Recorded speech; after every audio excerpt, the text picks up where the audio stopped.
नमस्कार, मैं हूं दीपक तोमर और आप देख रहे हैं न्यूज फर्स्ट। देश और दुनिया की तमाम खबरें लेकर एक बार फिर से हाजिर हूं मैं, खबरें धड़ाधड़ में। दिल्ली भवन में पर्यावरण मंत्रियों के सम्मेलन में पहुंचे प्रधानमंत्री नरेंद्र मोदी।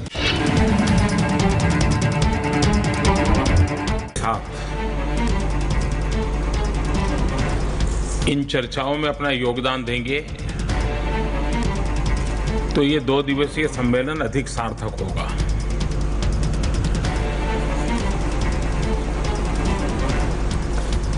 इस विषय में मैं कुछ और बातें आज बताने का मन करता है मेरा।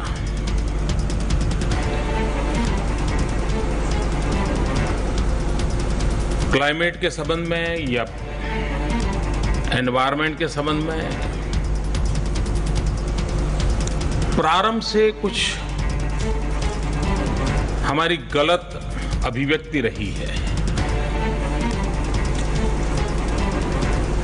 और हम ऐसे जैसे अपनी बात को उस प्रकार से दुनिया के सामने प्रस्तुत किया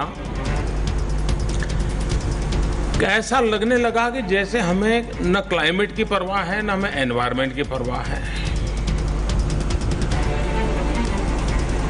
और सारी दुनिया हमारी इस अभिव्यक्ति की गलती के कारण ये मान करके बैठी कि विश्व तो एनवायरनमेंट कॉन्शियस हो रहा है, विश्व क्लाइमेट की चिंता कर रहा है, तो ये देश है जो कोई अड़ंगे डाल रहा है। मोदी ने कहा, हम प्रकृति को लेकर ज्यादा संवेदनशील, हमारे यहां प्रकृति को ईश्वर से जोड़ा जाता है। को बर्बाद करने में हमारी या हमारे पूर्वजों की कोई भूमिका रही है। हकीकत तो उल्टी है।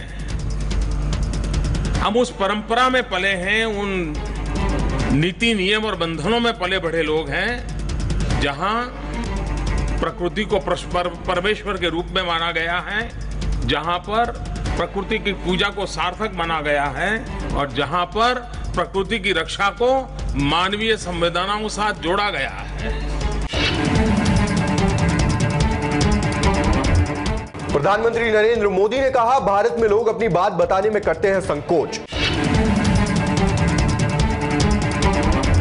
भी बनी हुई है कि अपनी बात दुनिया के सामने रखते समय हम बहुत संकोच करते हैं। ऐसा लगता है यार कहीं ये आगे बढ़ा हुआ विश्व, हम थर्ड वर्ल्ड कंट्री के लोग, हमारी बात मजाक तो नहीं बन जाएगी।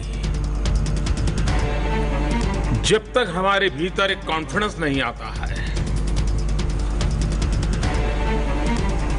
शायद इस विषय पर हम ठीक से डील नहीं कर पाएंगे। दिल्ली के मुख्यमंत्री अरविंद केजरीवाल का बयान, अगले 5 साल में दिल्ली दुनिया के भ्रष्टाचार मुक्त श्रेष्ठ 5 शहरों में होगी। इसके साथ ही केजरीवाल ने कहा, दिल्ली को व्यापार के लिए दुनिया के 5 सबसे बेहतरीन शहरों में शामिल करके दिखाएंगे। जनता दल के विलय की कोशिशें हुई तेज, विलय को लेकर मुलायम सिंह यादव और नीतीश कुमार ने की मुलाकात। आरजेडी ने अपने राष्ट्रीय कार्यकारिणी में विलय का लिया फैसला। आरजेडी अध्यक्ष लालू प्रसाद यादव ने कार्यकारिणी खत्म होने के बाद आरजेडी के जनता दल में विलय का किया ऐलान। भारतीय वायुसेना के 2 विमान यमन से सुरक्षित बाहर निकाले गए, 454 और भारतीयों को लेकर भारत लौटेंगे विमान। कोयला मंत्रालय ने सार्वजनिक क्षेत्र की कंपनियों को व्यवसाय उपयोग के लिए 30 जून तक कोल ब्लॉक आवंटित करने का किया फैसला। बीजेपी का 35वां स्थापना दिवस आज। मेरठ के लोहिया नगर में काशीराम आवास योजना में 4 मंजिला इमारत में लगी आग, 7 लोगों की दर्दनाक मौत।